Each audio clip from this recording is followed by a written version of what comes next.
प्रधानमंत्री नरेंद्र मोदी ने बीती 18 जुलाई को वर्चुअल रूप से वीर सावरकर अंतर्राष्ट्रीय हवाई अड्डे के नए एकीकृत टर्मिनल भवन का उद्घाटन किया। बंगाल की खाड़ी के बीचों बीच स्थित यह टर्मिनल भवन अपने खूबसूरत डिजाइन के लिए सुर्खियों में रहा। इसे वास्तुकला का एक बेहतरीन नमूना भी कहा जा सकता है, जिसे ऊपर से सीप का आकार दिया गया है। यह नया टर्मिनल भवन लगभग 710 करोड़ रुपए की लागत से बनकर तैयार हुआ है, जिसका कुल क्षेत्रफल 40,000 वर्ग मीटर से अधिक है। यह एक स्टील, कांच और एल्यूमीनियम से बनी तिमंजिला इमारत है, जिसमें सभी आधुनिक सुविधाएं मौजूद हैं। इसमें 28 check in counter, 3 conveyor belt और 3 बोर्डिंग ब्रिज हैं। इसमें रोशनदान की ऐसी व्यवस्था की गई है कि अंदर दिन भर सूर्य की रोशनी मिलती रहे। भवन में गर्मी को कम करने के लिए ग्लेजिंग का उपयोग हुआ है। द्वीपों की प्रकृति पर पड़ने वाले असर को कम करने के लिए भवन में सौर ऊर्जा और वर्षा जल संचय की भी व्यवस्था की गई है। इस नए टर्मिनल भवन में वोकल फॉर लोकल और अंडमान निकोबार की संस्कृति को भी समाहित किया गया है। इस टर्मिनल के बनने से सालाना 50 लाख यात्रियों को संभाला जा सकेगा। अब पोर्ट ब्लेयर हवाई अड्डे पर 10 विमान खड़े किए जा सकते हैं। इसमें बने एप्रन में बोइंग 767 और एयरबेस 321 जैसे बड़े विमान भी खड़े हो सकते हैं। यह टर्मिनल भवन पोर्ट ब्लेयर हवाई अड्डे को दक्षिण पूर्वी एशियाई देशों से जोड़ने वाला सेतु बनकर उभर सकता है। भविष्य में यहां से अंतर्राष्ट्रीय उड़ानों के संचालन के भी कयास लगाए जा रहे हैं।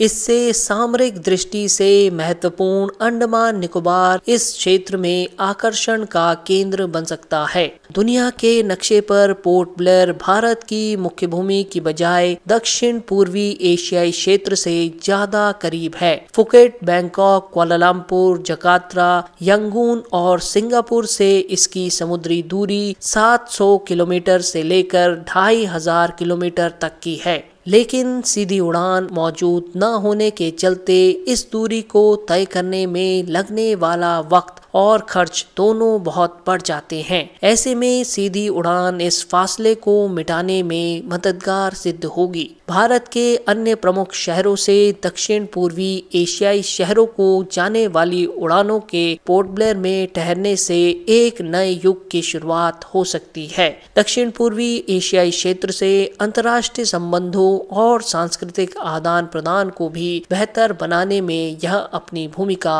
निभा सकता है। हवाई सेवा भारत की मुख्य भूमि से अंडमान निकोबार आने जाने का सबसे आसान और नियमित जरिया है। पोर्ट ब्लेयर हवाई अड्डा इसका प्रवेश बिंदु है। अभी फिलहाल चेन्नई, कोलकाता, विशाखापट्टनम, दिल्ली, बेंगलुरु आदि शहरों के लिए ही सीधी उड़ानें उपलब्ध हैं। उम्मीद है कि भविष्य में अन्य शहरों के लिए भी सीधी उड़ानें उपलब्ध होंगी। इससे सामरिक दृष्टि से महत्वपूर्ण अंडमान निकोबार का भारत के अन्य शहरों के साथ हवाई संपर्क बढ़ेगा और रात में लैंडिंग की सुविधा मिलेगी। यह द्वीपों में पर्यटन और आर्थिक उन्नति के नए आयाम खोलेगा और लोगों के सस्ते टिकट का सपना पूरा होगा। भविष्य में पोर्ट ब्लेयर से सीधे दक्षिण पूर्वी एशियाई देशों को ताजे मत्स्य उत्पादों का निर्यात भी किया जा सकता है, जिसका सीधा लाभ स्थानीय मछुआरों को मिलेगा। नए टर्मिनल भवन के उद्घाटन समारोह को संबोधित करते हुए उपराज्यपाल एडमिरल DK जोशी ने कहा